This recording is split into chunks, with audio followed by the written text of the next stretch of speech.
Welcome, everyone. Appreciate you taking the time to join us today.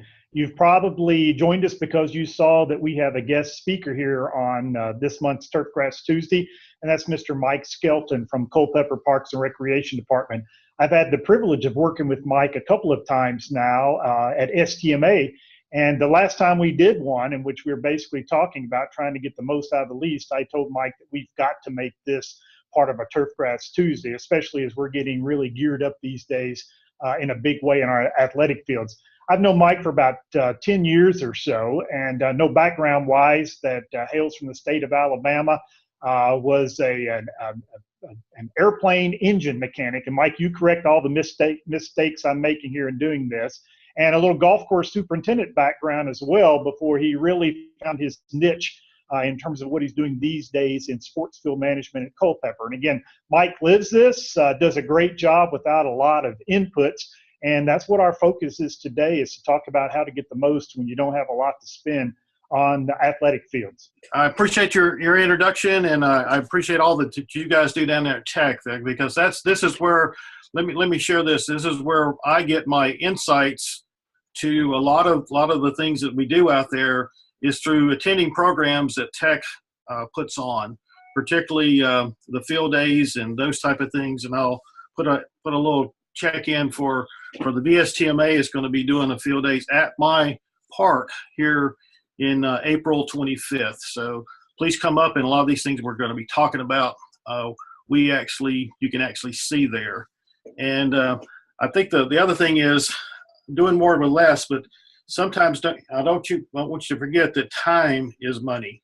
And that's where a lot of these things that we're going to talk about has to do with doing it smart, doing it right the first time. And so I'll get going, and we'll just kind of move through these. And like I said, if you got questions, I guess put those on the chat side or whatever. I know this kind of looks kind of strange, but these are some unique tools that we use to do a lot of our tasks, particularly on the baseball fields. And we really like these. These are actually by a company called Wolf Garden, and the handles are interchangeable with the heads. And you'll notice that they really don't, where the old handles in the wooden type tend to slide out and become a problem. These tools are very interchangeable. You have different type of handles you can go on it. But you'll see the guy in the middle. We just put calcined clay in that nice rake on the other side, has that back on it that actually helps us smooth it out as we're doing our work. So you've got one tool doing two jobs right there, raking out the edges and then also spreading out the same thing at the same time.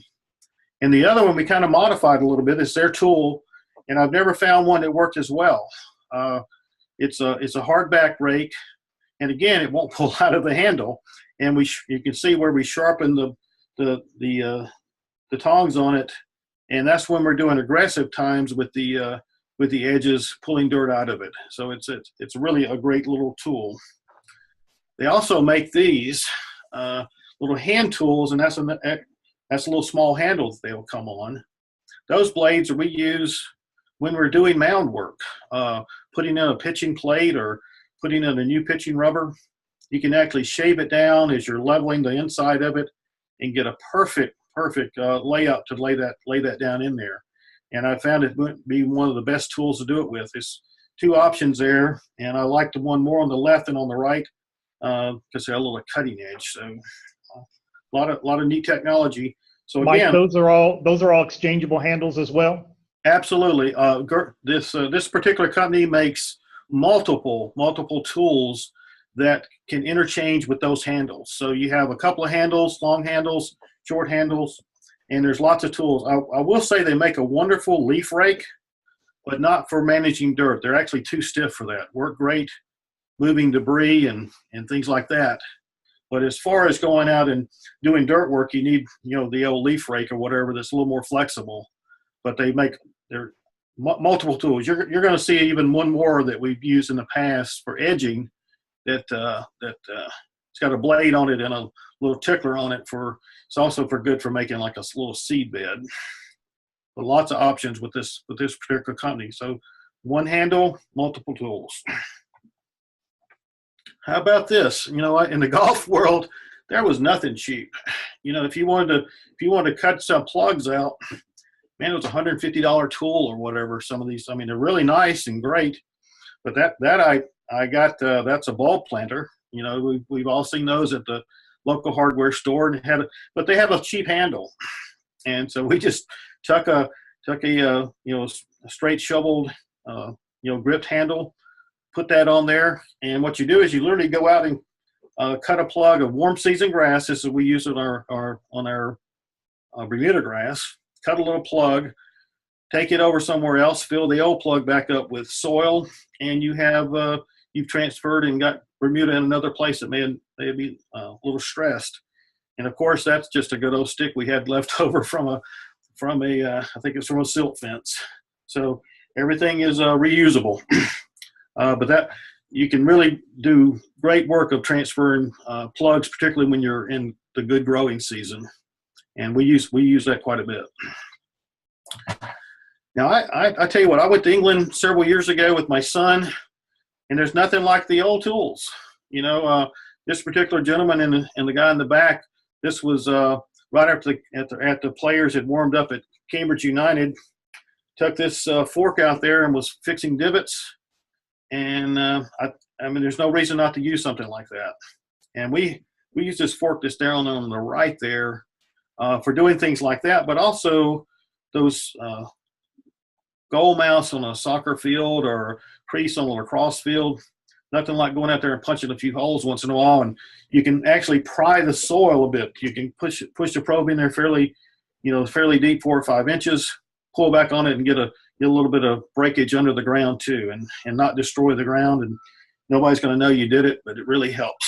So little tools are always handy.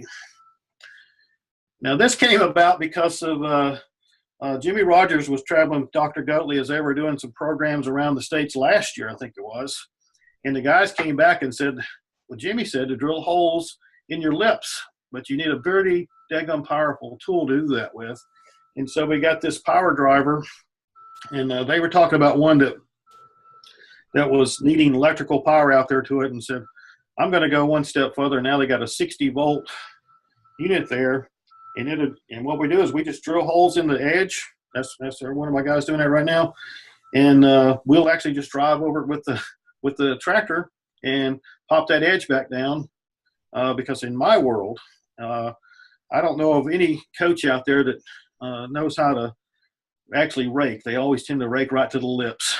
And I tell them there's only, the only guys that are supposed to rake toward the lips is my guys, and yet they never understand that. And I'm in a situation where, like in Parks and Recs, I'm not out there after the game's over. We're clean up the next day, and by then irrigation is run, and so we're always having to battle lips. And this is a good way to do it, other than cutting them back out. Mike, how often do you figure you would do this? We're going to be doing that probably because we have so many fields. We'll probably be hitting one field a week. Just take that out with you when you go to set the bases and, clean up, and just, you've got the equipment there with you. We got 2 batteries for it, and you'll see our designs. We don't have other than our softball fields, we've eliminated a lot of our lips, and you'll see our design a little later how we've done that. And I think that's another big time saver because how we do that. So we're looking at once a week trying to get around the field. Okay, the top left is another Wolf Girton tool, and that's what we were edging with our ball fields. Good old manual way, and it's not that you can't do that. It's very labor intensive, but we do have the privilege of having a Sand Pro, good old Toro product, and those, got to remember, we're always adapting golf specialized tools to the sports fields. So one of our primary purposes of the Sand Pro is, grooming the softball fields after play. But they have this attachment on it. It's a power edger, and there's a blade down at the very bottom in this area that's being actuated, forward and backwards, and so it's cutting as you're driving forward. I mean, that's quick. I mean, talk about quick. So, using this tool, you're talking doing a softball field. I mean, my gosh, you're working half the day getting it done. Using this tool, again, time is money. You've taken that to maybe a couple of hours to edge a softball field, and all you're doing is clean up, and I mean, it's doing all the manual work and not wearing the guys out. They kind of like that. Well, the other thing I found out is that you've got these tools, but you need, you don't want to use it just for the one thing. So I've got playgrounds, and so we're always having to move the safety surface around because it's being, distributed by the kids from the merry-go-rounds, from any spinning thing or slides. So we use this same tool for another purpose. So I can justify it by doing not just 1 or 2 jobs, but now 3, just right off the bat. And as he's dragging it, he's smoothing it. So it's a lot of great options with get the right parts with it. Little blade on it. Mike, Tyler, and Chad ask, how often do you edge your softball fields? We do those. I'm going to tell you about every 2 weeks. Because we are warm season grass, we've already edged for the season. We've got that done already. And as soon as the warm season grass gets going, we're having to edge a lot because you get the runners, get the stolons that are running out into the Bermuda will cross concrete, much less good soil. So we're constantly edging, and when you've got, for us, we're talking 7 fields, and so we've got it kind of down to art, and it's definitely a process. And you'll see some other tools that we use shortly to help us make those things a little more easy done. We got this a couple of years ago. It's a Bannerman makes this tool. Its primary purpose we were using it for initially was leveling the softball fields or skinned areas. You got the blade up front that can take any high ridges out or cut down if you need to. There's right behind it are some spring-loaded tickler wires that will pick up debris. The next thing is a little frame, which is actually a way to level. Of course, you got the roller to pack it back down in the groomer. So it's doing multiple tasks at one time, and we just run it off our tractor off the back, and we've actually had to do a little bit of modification. I don't know if you can see the hoses running off there because this does not have the couplers in the back to hook the hydraulics up. So we pretty much disconnected the bucket operation of that tractor, but to run that. And so there's a piston right in here because you need to be able to raise it up and down there. So we've come up with that way to run that and run it properly there. And you can see it does a beautiful job. It cuts and cleans it and levels it back out, and a couple of swipes back and forth twice and you're done. And the debris, of course, is caught up in this area. So you got a little bit of debris on the other end, but my gosh, no taking away all the handwork. And that way we can do our warning tracks, every 2 weeks as well. So, Michael, you pointed out that you got to spend money sometimes to save money. How have you approached your powers that be, your administration, about justifying these? Because you've sold me, but how did you sell them? I told them because I'm able to use less personnel to do it. One of the biggest costs in any operation, particularly government, is personnel. And if I'm able to justify this by not having, 3 guys having to do this task, needing more people, the equipment is worth it. And also I'm showing them that, and I was able to prove to them that this particular piece of equipment did multiple things, particularly like grooming leveling the ball fields, which is a very intensive task. And then again, we're doing things like this. And Dr. Goatley, my areas where we did our test plots, you can see one of the fade out areas in the back there where our test plots were. After we got that plowed and grade, we groomed that area with it. So there's when we've done our actual field work, where we've actually done the our full-blown dormant seeding processes, we've gone back in and cleaned up that field with that unit. So get more out of it, less personnel having to run it. This is the old way I did it. Okay, It still works. It's inexpensive. This is what we use to level the fields. Those are 4x4s attached to 2x4s, and they're about 2 foot apart. Just drag it with a utility vehicle. And the way it works is because if you don't have a wide enough span, it's really useless, because what you're doing is you're dragging the field, and you're seeing it will knock down high spots, but also indicate, just because of the way the ground will look, where the low spots are. And then we'd be out there with a tractor with a bucket on it with infield mix. In those places where it was low, we would toss the loose mix in the low spots and keep dragging, and then go back and pack and drag, and you would level your ball field off. And there's nothing wrong with this. It worked great. We did upgrade with the other unit, but we still do use this at one of our really isolated parks to level it with, because we can't get down there as frequent as the one where we have like 7 of them. I got at this one site, and then the other side I have 2 ball fields, and we use that one down there because it's there. We can, but like I said, that's very inexpensive and works. Nothing wrong with it. Marking and edging. Like I said, we're about doing that every 2 weeks, and this is our marking and edging kind of kit we have. You'll notice that's just an old beat up line sprayer, but I modified it by, you can see there's eye bolts on both sides. This is just a V that I made with a ring right there. Okay, moved on us. And so I modified that so that we can actually draw outfield, or the transition area, the skinned area to the outfield. And we got the big cables that are on these spools that are designated for each of the fields. So I've got a smaller one and a larger one, length based on that. I tried it with the power cord string, but you can't get accuracy with it. And where I used the cable, that was just cable I bought from the local hardware store. And of course, I got the spools. I talked the guy to let me have the spools, even though, at the same place. And you can see my really well-designed handle that slides through that to spin it out. And then, of course, we got just a regular type of, single marker that people use for like marking power or water lines or whatever. You've all used them. But you see, I've got an eye bolt in that as well for drawing smaller circles.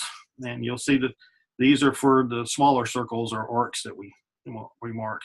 And you see we got, there we got our level for getting bases level, and of course, good old measuring tapes.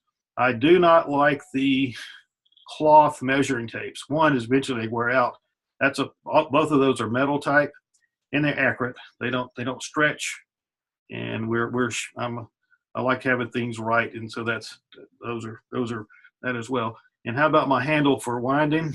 I mean, that's just a bolt with a piece of plastic we found to put on there. So we didn't have to buy a spool for it or a way to keep it wound up. We just use that. So this is a little closer look at it. And what you see there is it like for a 60-foot arc, that's 57 foot. So I've compensated for my Y and to the middle of the line sprayer. So I've compensated for all the distances with that. So everything is right to the right point. And you see the arc on the other side for the full-size baseball field or high school level. And these other tapes are for doing mound work. Drawing the circles, or these two on the left are for doing the mounds. And those are like the starter line that you'd have on for starting your mowers and stuff. And the bigger one is home plate, the circle for home plate.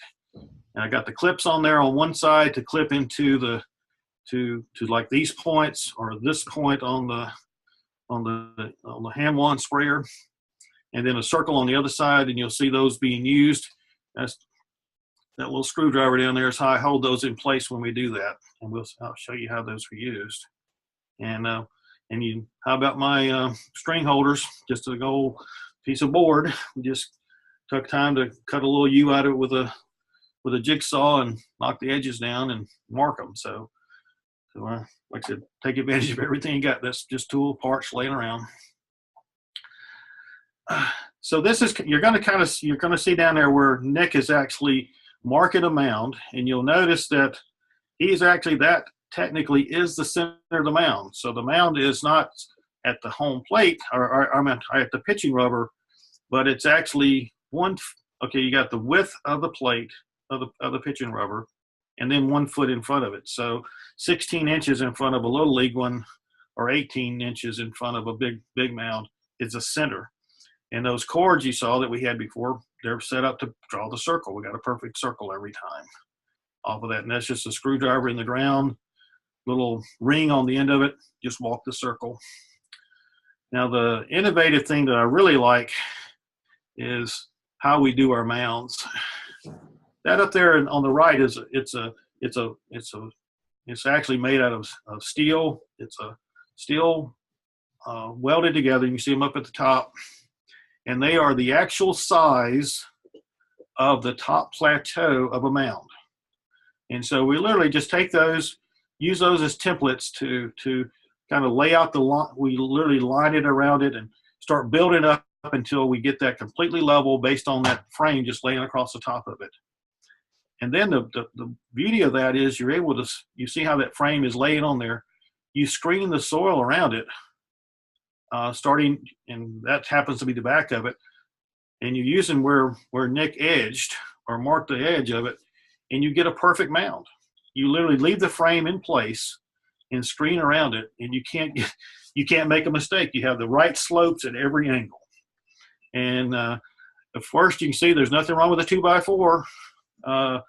But then I said, okay, well, how about something a little better? And so that's when I went out and I came up with the lengths that I needed. So the one in the middle, you see it's 7 foot, and then 8, 7, and 4.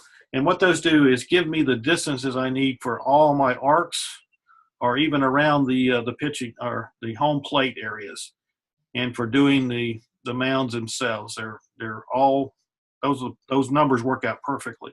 And you'll see that the 8 foot one actually has a little node on the end of it, so you can slide it into the other ones and make them longer for other reasons you need them. But all these are interchangeable and so they always keep a straight edge. They're light. They're made. I got them out of aluminum, and they're really great to work with. Just got a local shop to literally just cut them and put the holes in them. Ended up not using the holes. I thought I'd have to have pins in them. Didn't end up doing it. Just they slide together and work good. And then of course up top, all the way to the top ones is that frame is for doing a full-size pitching mound. And I tell you what, I thought about doing it in steel, which would have been cheaper. I don't think I could pick it up. Yeah. It's too heavy. Even that small one there is, the little league one is really, really heavy. And this is a close-up of how it's laid out. So you got, that's the outside edge of that is the actual size of the plateau. And the front section, the sides, okay, that's 3-inch wide steel, and the front is 4 inches because that's the flat area in front of the pitching rubber. And so it's perfect. So if you look at how they typically get you to do the plateau, they say build you a frame out of 2x6s or whatever, and the inside are these different the sizes. So the inside of the board would have been 40 and 17, and that gave, and then you pack the inside of it. Well, I just found just building up to the plateau works. And then I've got permanent markers there that are, the center mark and the outside edge of the, you can see I just made them with a file. And so it lines up perfectly every time. And we have the same setup on the aluminum one, and really saves time. How about packing? Okay. Well, you saw before we had the typical type of tappers for packing, and I found these to be really, really handy. The handle itself is shot weighted. You don't have to tap as hard, and they come in 3 sizes. The one all the way to the left is really great for doing that front edge of the pitching, in front of the pitching rubber, for getting that area flat. you're not coming down at an angle as you would with one a little wider. Now we learned that they trying to keep a seed bag. I don't care. We've all done that. Try to wrap them around the tapper. It's always been a problem. You tend to spend more time doing that, and we found out that just good old brown wrapping paper. You just roll you out a section, 3 foot long. We've actually taken a saw and just cut those into 1 foot width. And so out of a 3 foot one, you get three rolls of it, and they last a long, long time. And just roll that on the area where you're packing, and you don't have the problem with the clay sticking on the bottom of your tapper, and it works great. And we happened to come across some good old Tyveks. There was a construction going on, and they didn't use it all for the water vapor sealer on the outside of a building. That works even better. I mean, those actually you almost can't wear them out. You don't have problems with that as well. And so we've got those, and we just keep them in the shop, and as we run out of them, and guys tend to keep the brown paper in there more than the other. It's a little easier to cut or tear the brown paper if you don't have a knife with you. So, handy tools. Permanent markers. You kind of see that Nick's there. He's using a metal detector to find where I put aeration tines in the ground. And so I don't have to go measure anything. I don't have to go pull strings to find these points. We just go out there and find those. You put the nails in place, and then you're able to string and do all your lines right away. So on our cutouts, we've got, as we use cutouts, you can kind of see second base over there at the bottom right. And so this gives us we never have to find our points, and it makes it a lot quicker. We paint them out like that than edge, and we always get back to the same ones. And the top right is where I've drilled a hole in the back of my my home plate, that very tip of it, just past the white, and that's where we can stick a screwdriver in there and draw the circle for your mound off of those. You see that's just a regular starter line cord that's been set up for the right distance. That's I think that's 13 feet on a big field, and pull a line with this and paint it like Nick's doing down there with the other sprayer. Get your lines perfect every time. I always had trouble with the coaches not. I put nails out there or some way to hook up a way to hook up your foul lines for marking the foul lines on there. We just came up and did this. Makes things quicker. Helps us when we're doing our work too, to put the foul lines in place. Just clip your string onto that. Keep it hooked on the fence. And that's like I said, that's just good old starter cord string. Works great. Never have to worry about if it's in the right spot or not. Okay, probably my biggest savings is what you're looking in front of you. That's our Little League field. That's in the middle of play one year. So people always ask me, am I able to keep the grass in place, being worn out and kids playing? Well, yes, we can. And there's what we did is all the skinned area and all the baselines are gone. They're all grassed in. And our biggest cost for maintaining those fields were the infield mix, trying to keep those fields level. And talk about long lips. Those lips you have on the diamond in the infield for baselines, and particularly on the outside part of the circle between the transition outfield to the skinned area. A lot of work. Well, we eliminated that with that, and I'm doing probably, instead of 4 loads of infield mix a year with the 7 fields, we really maybe go through 2, and that's a tremendous savings, that area. Mike, have you done this on all your baseball fields? That way you interpret that slide? All baseball fields. Softball fields are still skinned, but all baseball fields, full size and Little League. And I think if you take a look at that mound, that was a screen mound. That sucker looks pretty good for a Little League mound. And that came through the process of how we do the mounds, and you got a plateau so kids not falling back off the mound as we're doing that. And I think you can, the bottom right is we do overseed our infields. And the primary reason we're doing that because I feel we get some, because of the moisture intake from the grass during the spring and it late into the fall, because as the Bermuda is either dormant or going into dormancy, I feel we get a little better play during that time. And so that cord that you saw that was used on the the little line marker, you can see how I can get a perfect arc. And that outside, that arc is actually what would be the skinned area truly on a baseball field. And that's how we got that, is with those cables.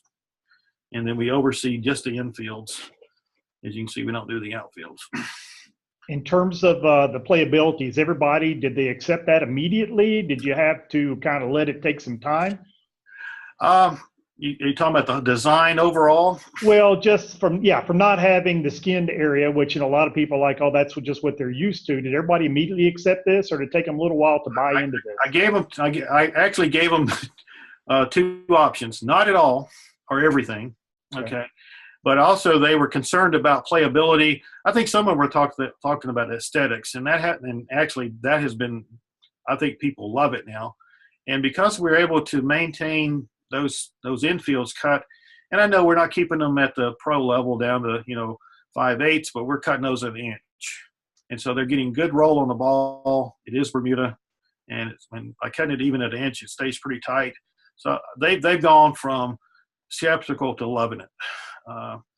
And people that come to play from outside, they're totally in awe that we were able to do that, and actually keep grass where the kids lead off and stuff. And that's good old aeration, Dr. Goatley. Mm-hmm.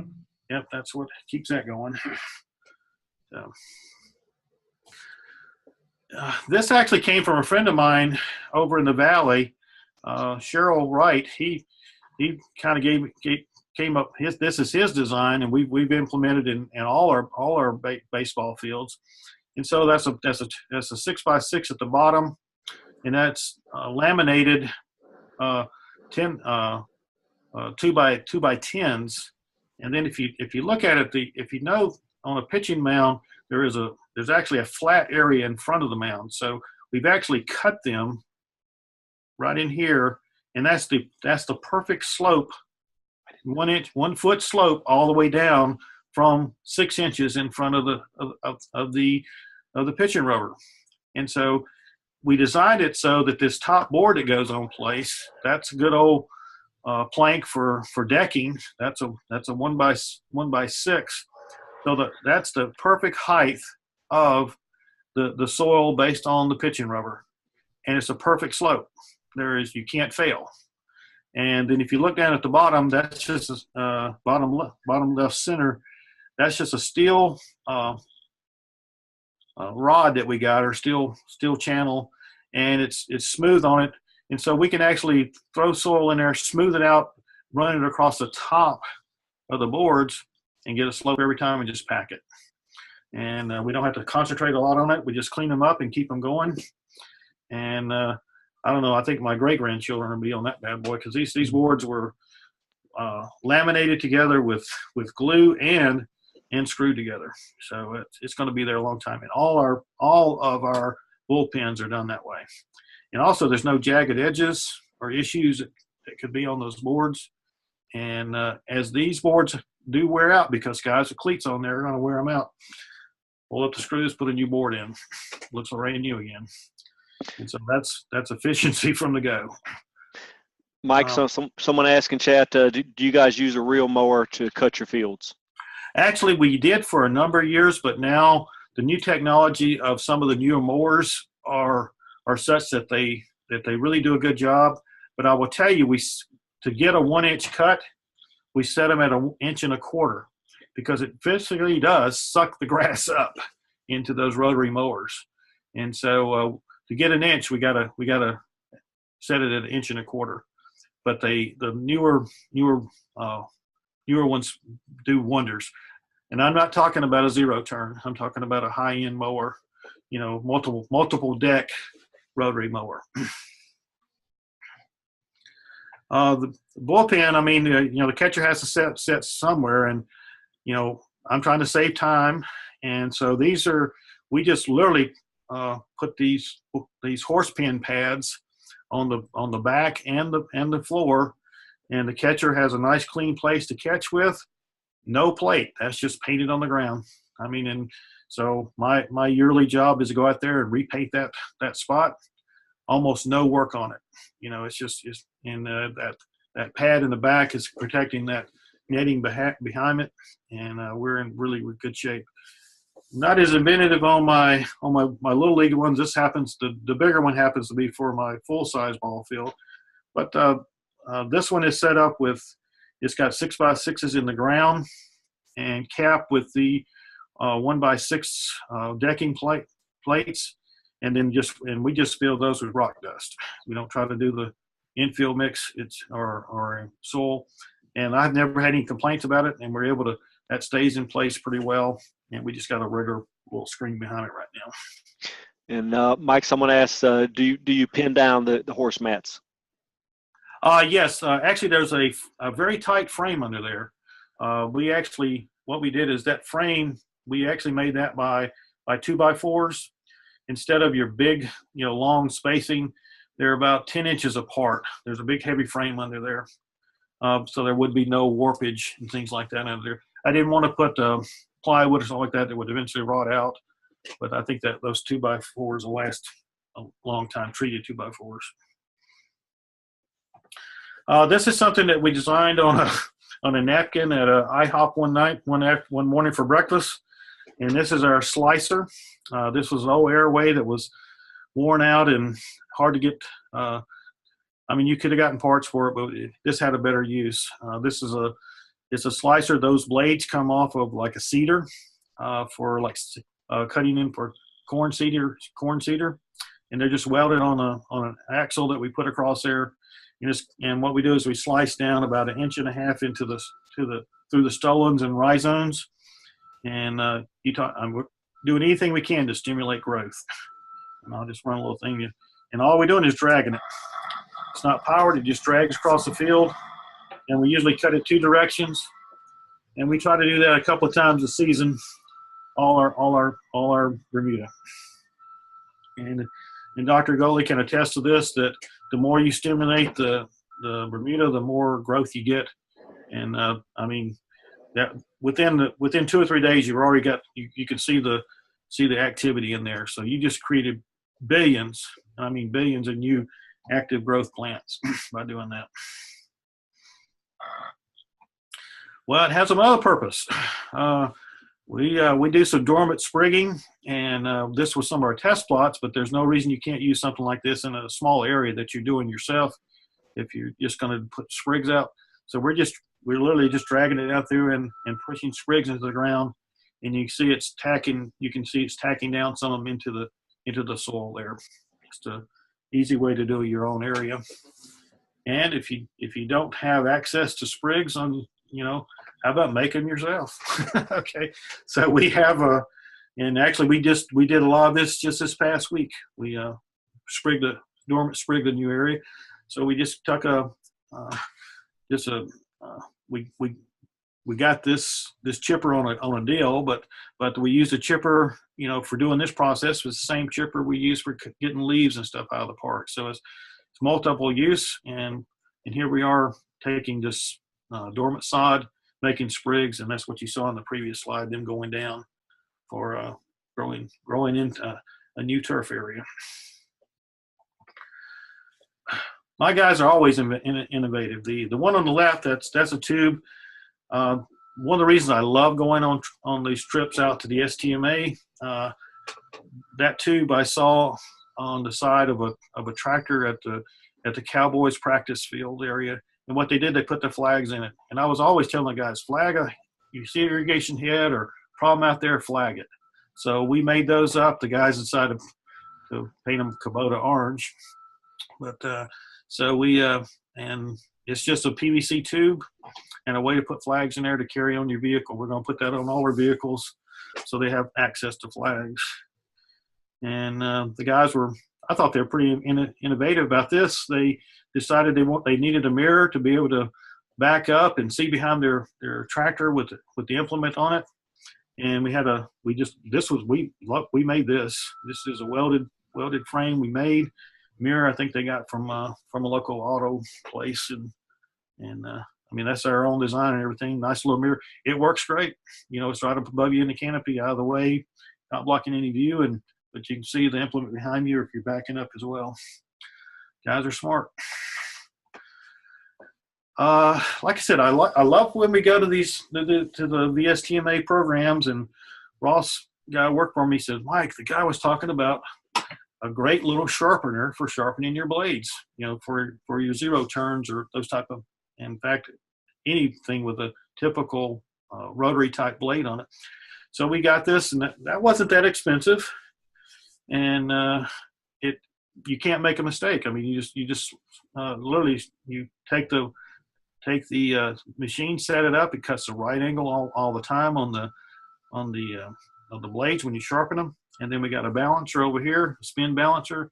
We put the blade on there, and we can not only sharpen them, get the right angles, and have the blade balanced. We keep usually three sets of blades for each mower. One on the mower, two in waiting. When the two get dull, we go back and sharpen that set.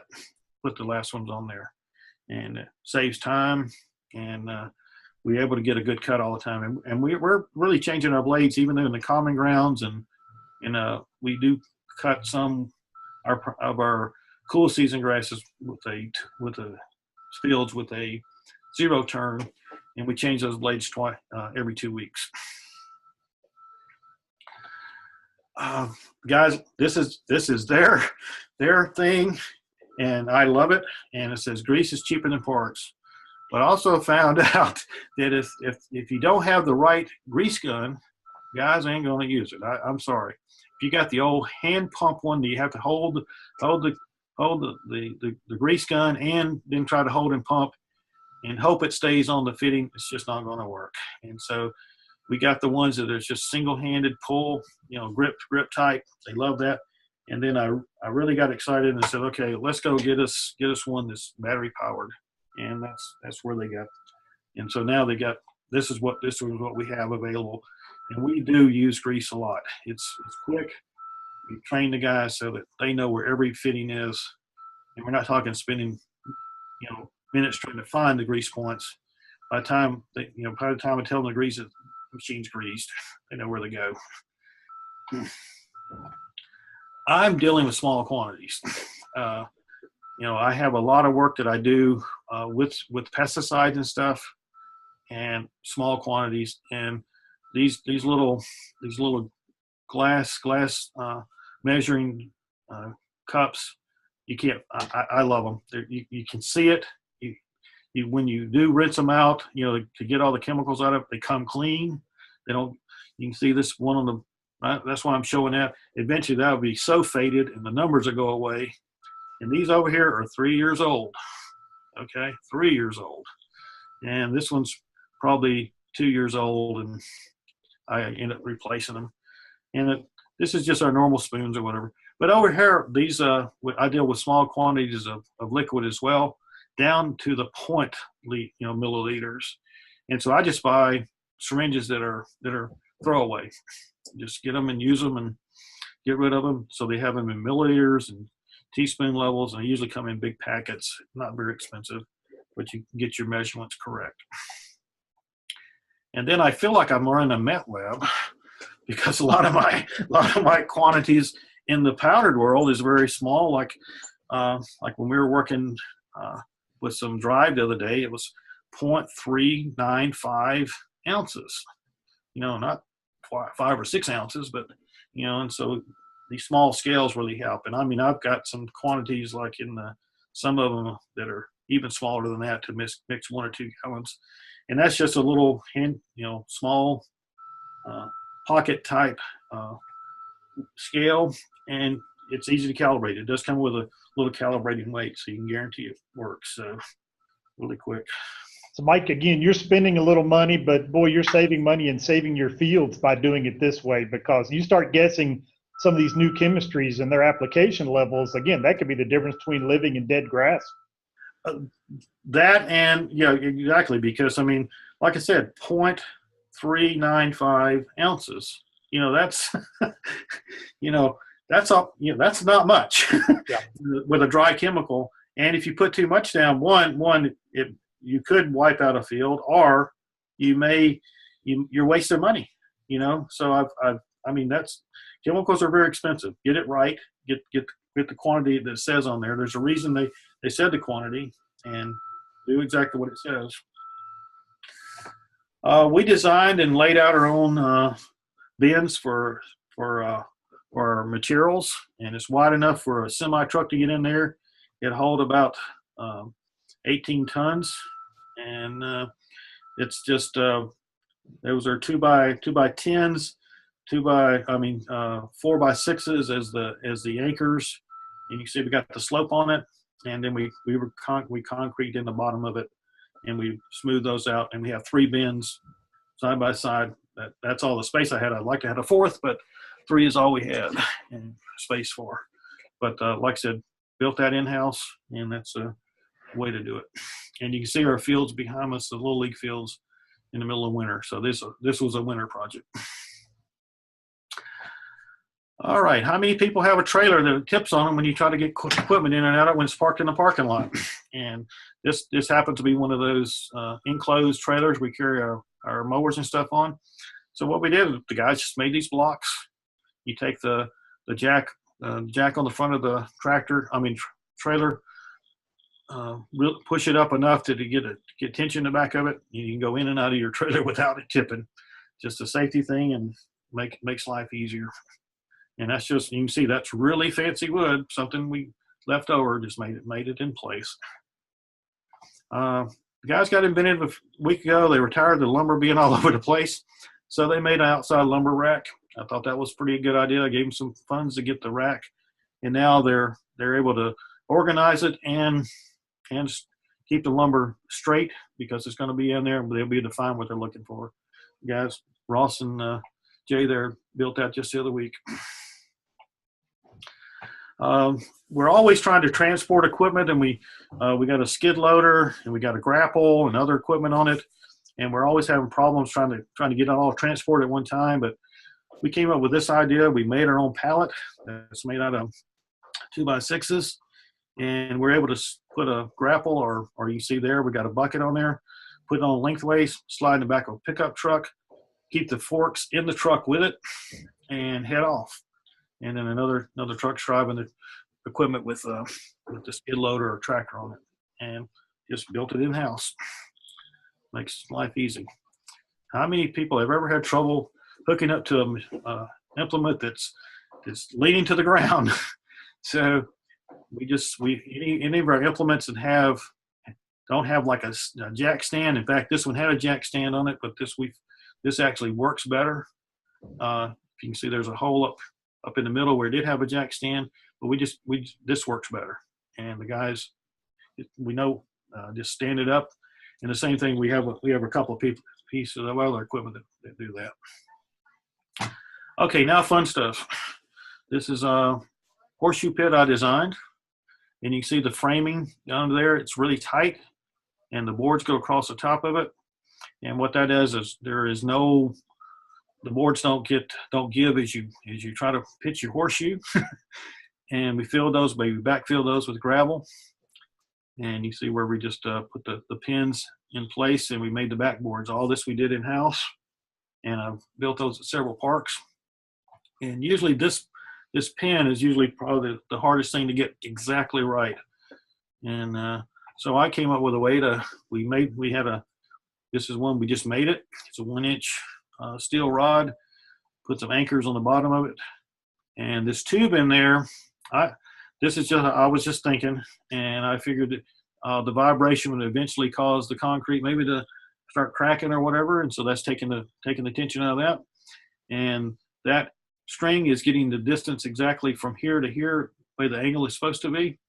And now all I got to do is just bury that in the ground level, and then you come up with the right angle, facing the right place, and you got a horseshoe pit that's I think pretty innovative.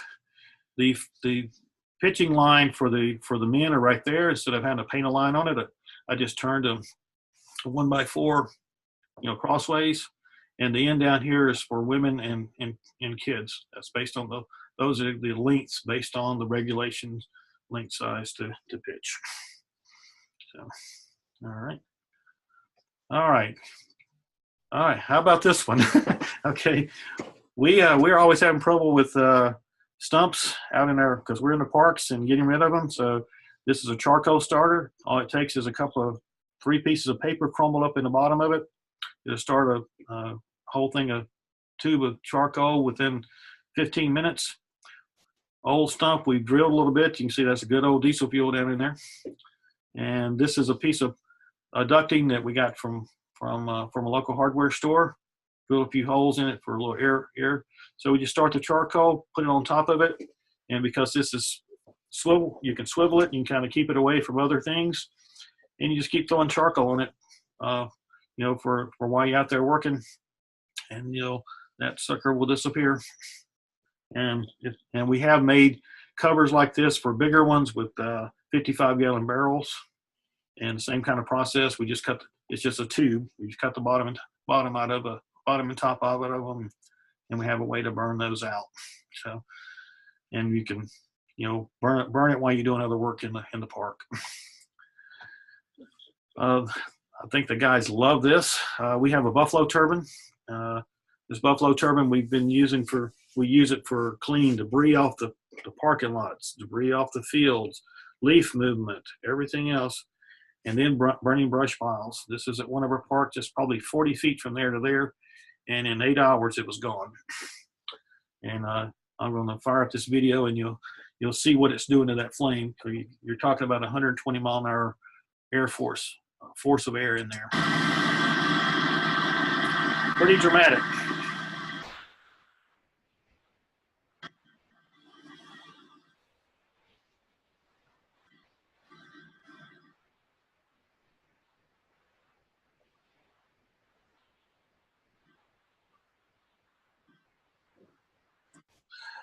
Kind of get the touch of that, what that's going on there. So again, I could justify this by using multiple ways.